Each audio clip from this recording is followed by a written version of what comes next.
এদিকে যদি কেবলা হয় তাহলে এইটা ধরতে হবে মক্কা, এইটা ধরতে হবে মদিনা, ওইটা ধরতে হবে সিরিয়া। এই সমুদ্রের পাশ দিয়ে ব্যবসায়িক বিজনেস রুট। আল্লাহর নবী যখন মদিনায় গেছে, মদিনায় গিয়ে ব্যবসায়িক রুট বন্ধ করে দিয়েছে। আবু সুফিয়ান আটকা পড়ে গেছে, মক্কায় ফিরে আসতে পারে না। তখন দূত মারফত আবু জাহালকে বলে পাঠিয়েছে যে মোহাম্মদ সাল্লাল্লাহু আলাইহি ওয়াসাল্লামের সাহাবীরা বিজনেস রুট বন্ধ করে দিয়েছে, তাড়াতাড়ি এসে আমাদের উদ্ধার করো। তখন আবু জাহাল মক্কা থেকে 1000 সেনাবাহিনী নিয়ে রওনা দিয়ে বদরে গিয়ে যুদ্ধ করেছে।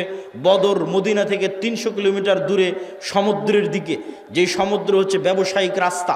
তাহলে ব্যবসায়িক রাস্তা পরিষ্কার করতে আবু জাহাল আবু সুফিয়ানকে যুদ্ধ করতে হয়েছে, কেননা তারা আতঙ্কিত হয়ে গেছিল। আজকে মোহাম্মদ সাল্লাল্লাহু আলাইহি ওয়াসাল্লামের মদিনায় যাওয়া 1 সপ্তাহ হয়নি, 10 দিন হয়নি, তাতে আমাদের ব্যবসায়িক রাস্তা বন্ধ। যদি মদিনা আরও শক্তিশালী হয়, আমরা মক্কার মানুষ কি করে খাবো? সিরিয়াতে তো আমাদের ব্যবসার রাস্তা বন্ধ হয়ে যাবে। তাহলে বদরের যুদ্ধ দেখতে মনে হলেও ধর্মীয় যুদ্ধ, তার পিছনে অর্থনৈতিক বড় একটা কারণ আছে। রাসূল সাল্লাল্লাহু আলাইহি ওয়াসাল্লাম খুব ভালোভাবে জানতেন টাকার প্রয়োজন আছে। অর্থনৈতিক মুক্তির মাধ্যমে গোলামি থেকে মুক্তি হয়। আর আমাদেরকে গোলাম বানিয়ে রাখার জন্যই সুদি যে প্রথা, এই সুদি প্রথা হচ্ছে আমাদেরকে গোলাম বানিয়ে রাখার একটা অন্যতম মাধ্যম, একটা অন্যতম উপায়।